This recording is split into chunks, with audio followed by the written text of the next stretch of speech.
So today we're going to be going through Am I Overreacting confessions and, maybe just a couple other subreddit threads that I've come across. Kind of just get a feel for where society is at right now.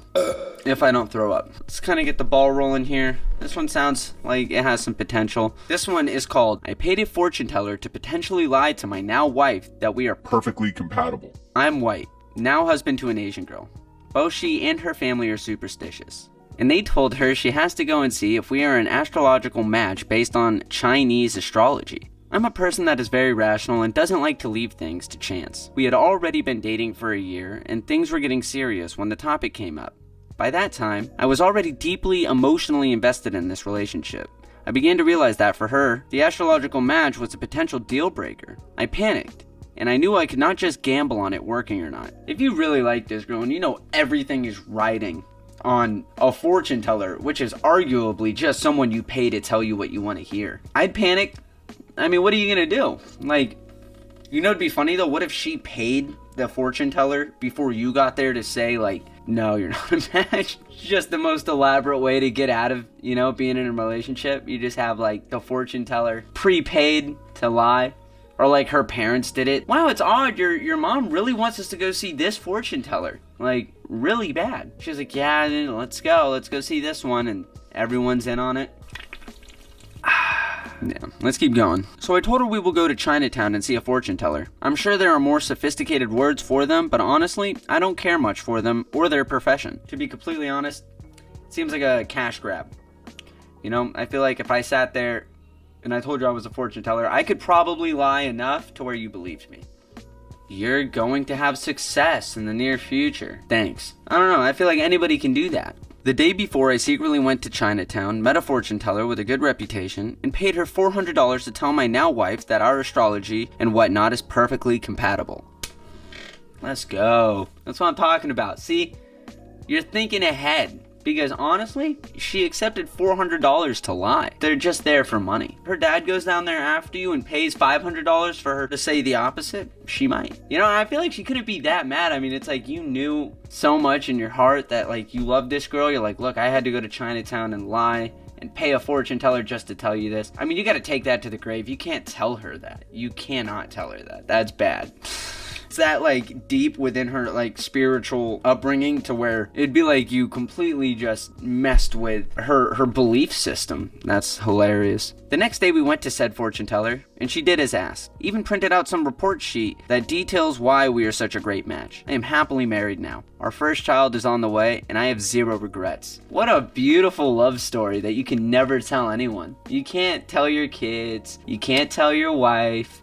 You can't tell your in-laws. You might be able to tell your parents, but if they're anything like my parents, they're gonna tell your wife anyways. Just a win. I'd say that's a win. That's wholesome. That's solid. Let's see what some people are saying. Yeah. Now this is a confession. $400 for a lifetime subscription to happiness. Sounds like a bargain. Can't be that happy if you have to lie to your partner to stay together. Come on.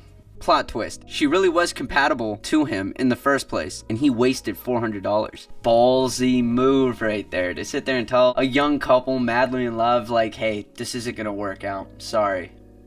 I'd get out soon. Right now. In fact, you should put your number in my phone. I'll help you on a one-on-one basis. We can meet up later for some drinks, kind of just get the ball rolling in terms of, a shoulder to cry on. Sus. I got another one here. It's a confession. It's called I lied to a man about how and when his dog died. I volunteer in rescue and foster animals sometimes. 6 years ago, I had been tagged in a Facebook post by a woman in her 50s with stage 4 cancer. She had just a few months left and her family was working hard to try to take care of her, but didn't have time to give their 6-year-old dog, Daisy, the attention she needed. They were looking for someone to adopt Daisy. I did. The woman, her husband, and their 20-something-year-old daughter came to my house to bring Daisy and say their goodbyes. It was incredibly emotional for everyone. We all promised that the daughter and I would keep in touch about Daisy. Alright, so starting off, this is pretty sad.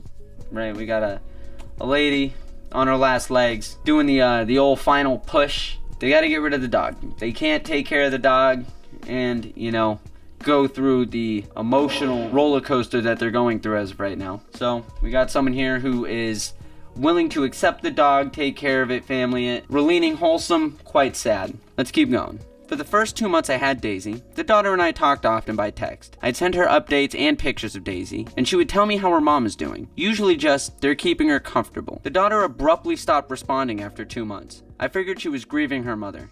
I sent a few more pictures, but with no response, I stopped sending them. Yeah, you can't just keep sending those texts. I mean, you could, just giving the updates, but then you start coming off as like, all right, this weird guy, like, we gave him our dog, please stop messaging me. 4 months after I brought Daisy home, she got super sick. I rushed her to the emergency vet, and long story short, it turned out she had eaten a stuffed toy and had a blockage. We spent over $3,600 on emergency surgery, but Daisy passed away. Ooh, what a rough way to go, a stuffed toy? I was not expecting that. That blindsided me. I mean, I was thinking like, the usuals, a stuffed toy, blah, that was preventable. $3,600 is, he tried his best. $3,600 is a lot to spend on a surgery for myself, let alone a dog. That's a pretty penny. I tried to call the daughter with the bad news, but got no answer and figured it was best if she didn't know. Just last week, 5.5 years after I got Daisy, I got a text from a number I didn't recognize asking if I'm the person who had adopted the dog named Daisy in 2019. I said yes. He told me he was glad to finally have found my number. He's apparently been asking the rescue community if anyone knew me, but had a hard time because he didn't remember my name. He said Daisy was his dog and that his daughter, the one I'd been texting about Daisy, died in a car accident a few months after I adopted Daisy.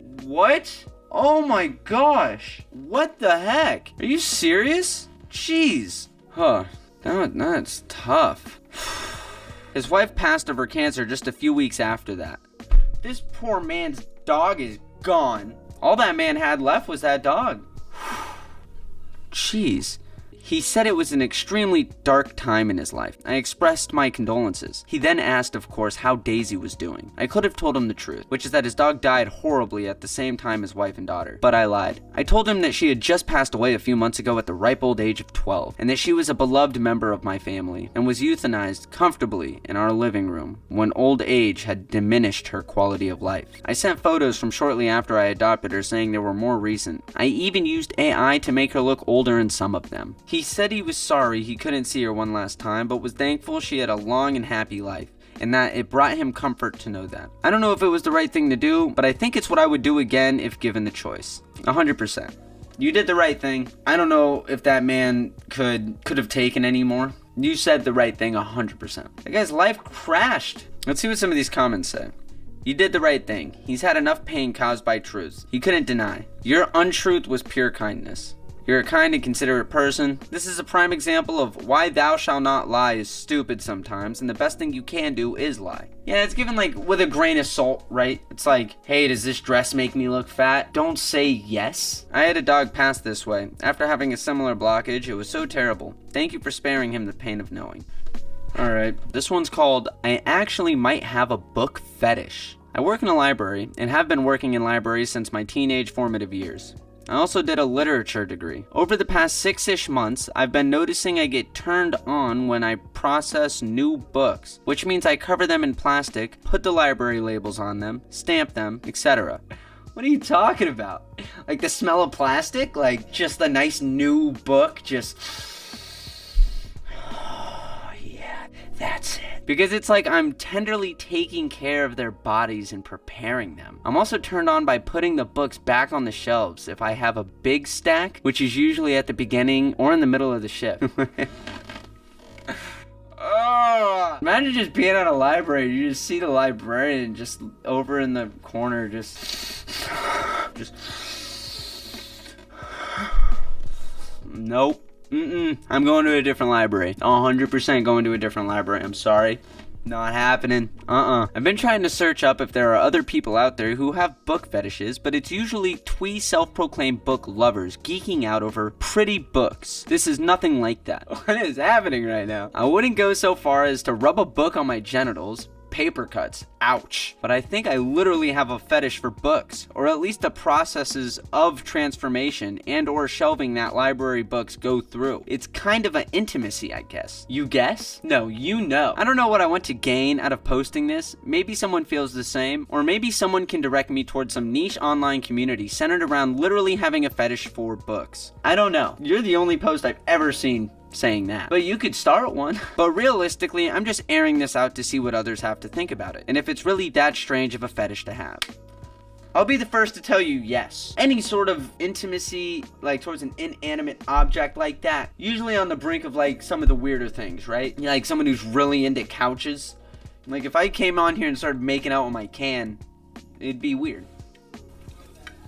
Oh, that's pretty intense. Let's see what some people think of this fetish. Never heard of it before, but whatever floats your boat, I suppose. I have to imagine what my reaction would be if my partner told me this. And it would probably be me just asking if there was anything I could do to like fulfill that fetish. I don't think I would think negatively of it. I mean, that's a good partner right there. You know, you find out your partner is just in love with the processing of books at the library, and you're just like, how do you want me to be a book? What do you want me to do? Do you want me to like dress up as a book and wrap myself in plastic for you? You can shelf me. You can put me on the shelf. Like, let's go. I'm here for it. That's wholesome. That's a real one. Don't listen to that jerk. Sexuality is very complex. I don't even know what this guy's responding to. This person said, you're a bibliophile. You're a bibliophile. Someone said, don't listen to that jerk. Sexuality is very complex. As long as you don't hurt people, enjoy. One person's kink is another's turnoff. I don't really care. I don't really care to hear all that. This person's talking about getting turned on by books at a public library. Alright? We're gonna have fun. Everyone's got a different brain. Some of us have some wires crossed in different ways. Some people are really into feet or hands. Or books in your case. We're all weird in our own ways. There you go. You didn't get a paper cut though. Would you? Get a paperback book? Open it to the middle? Roll it into a fleshlight-like shape until the hole is just the right size and have at it. I think it's a strange fetish to have, but ultimately you're not hurting anyone, so I'm happy for you. I feel like that's a good place to end it. It's been a roller coaster. Had a lot of highs, a lot of lows.